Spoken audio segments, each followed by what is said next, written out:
Hey, we're back with another exciting installment of Grey's Anatomy Post-Op. I'm your guy, Gordon James, and in today's two-part episode, we're going to go behind the scenes and on the set of Grey's Anatomy. We'll be speaking with some of the people who literally build Grey's.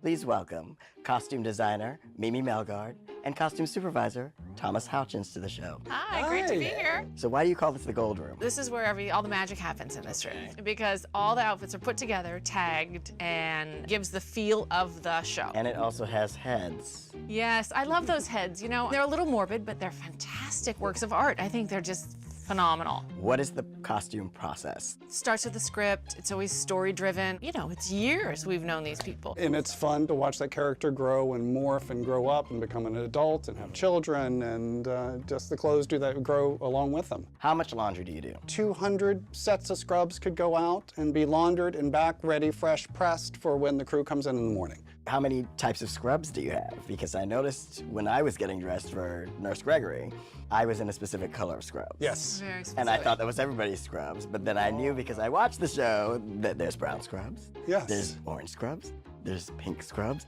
It's very easy for us to change the location of the hospital by shooting in the same hallway but changing the scrub color. And the walls are the same, but yet it feels completely different. So, I hear you've pulled some fan favorites for us. We have. Can we walk over Do you and want to see them? them?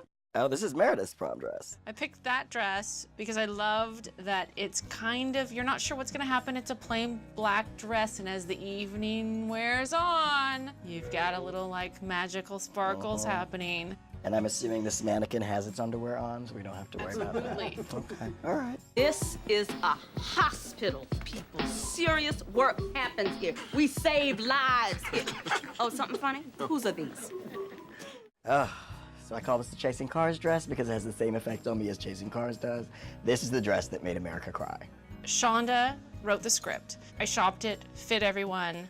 Shonda called and said, that's not quite the right dress for Izzy. I want something bigger. And then when I finally saw the episode where Izzy gets in bed with Denny and her dress envelops him, that's what Shonda saw, but I didn't know it yet. So then we go from proms to weddings. So this is April's dress, right? Yes. Tom, if you want to show the ketchup stain. Sure, if you remember the last time that we saw this dress, April was going through an epic road trip where she dropped some French fries and some ketchup. And so we were able to come up with a quick fix of just an overlay Dried of paint. some ketchup. Wow. Magic of This is television. the magic. Movie magic. The wedding dress you're wearing is gorgeous. I know a cleaner who can get that stain out. Yeah, thank you, but I need a new dress. I'll see what I have in the back. Thank you. Thank you. So speaking of tricks, this is Christina's dress. She was cut out of this dress. You know, wedding dresses have many, many layers, corsets, underlines, so it's really hard to cut through. So we rigged kind of a piece of fabric and silk behind there, so they were cutting that every time. Well, Mimi, Tom, thank you so much for letting us into your closet. Thank you for having We us. loved It's it. a pleasure. We are in the props room of Grey's Anatomy, y'all, with the supervising producer, Linda Klein, and the props master, Ryan Blank. So you are actually both responsible for making sure what we see on our television is accurate. I have doctors and nurses who come in here and they go, this is better than our hospital because we do have the best of the best. You know, we have stuff that the hospitals don't have. And I've seen the actors actually doing stitches that are surgical that you've taught them. I did a scene with Kelly McCreary and she said, oh, and they said, oh, you did a perfect stitch. Oh, Linda taught me. It took me 2 hours at home to practice. Yeah, Very, but very there's good. specific things, especially in surgery, where you have to hold instruments correctly.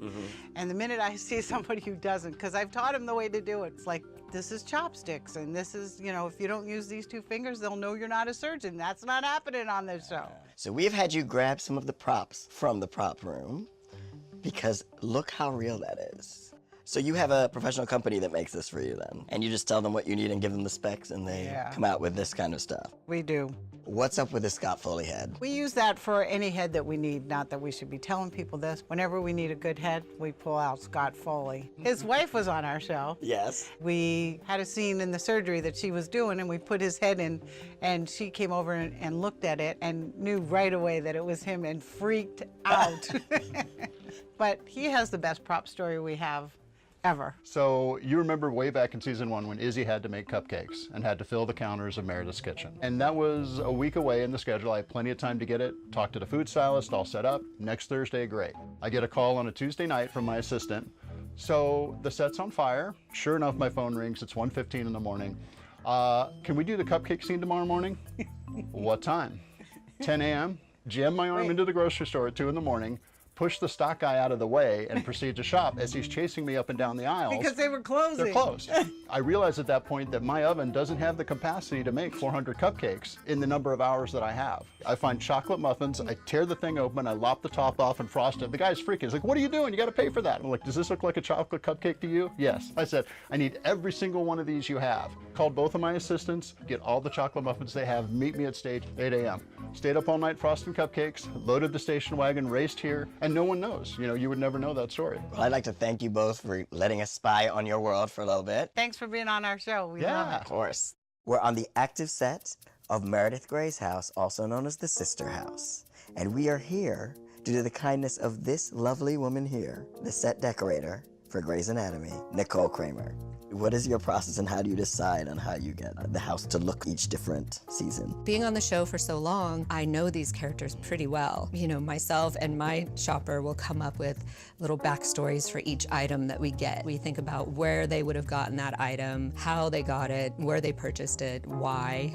So we like to have a lot of fun with each character. Something a lot of people don't know is sometimes these sets have to be taken apart and then put back together, correct? Absolutely. How does that happen? Sometimes we have to completely take all the set dressing out of the house, and then the grips will take the walls away. I have a great crew, and they take pictures on their phones. I take pictures with my camera.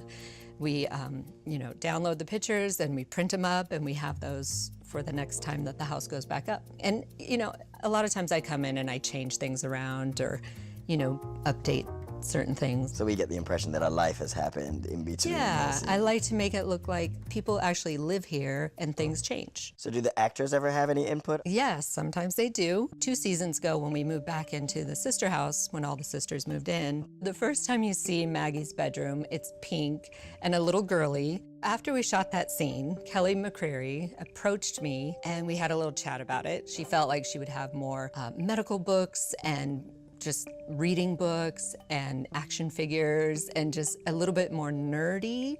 So we ended up, the next time you see her room, it's painted, and I added some Star Wars figures in there and lots of books piled around. And then she was very happy. So do you have any favorite sets that you've decorated? Do you ever put a personal touch on the sets? Earlier in the seasons, I used to put pictures of my girlfriends and friends and my friends' kids behind the nurse stations. And so it was really cute. Every once in a while, I'd be like, you're on TV. We usually use mostly crew members. That's awesome. So the crew gets to be on TV. We write their names on the boards, the whiteboards too, behind nurse stations. Most recently, I've loved doing the Jolex loft. And Jolex, as you know, is Alex and Joe. I was able to put a lot of my own personal touches in that set, so a lot of my own aesthetic is in that. Thank you so much for taking the time out of your busy schedule, because we can tell it's very busy. You're welcome. How dope was that? Head over to the Love Grey's Hub at abc.com for previous installments of Grey's Anatomy Post-Op. And if you're waiting for the sneak peek of tomorrow's brand new episode of Grey's Anatomy, head over there now, because it's waiting for you at the end of part 2 of this installment of Post-Op. Get over there, right now. I mean it.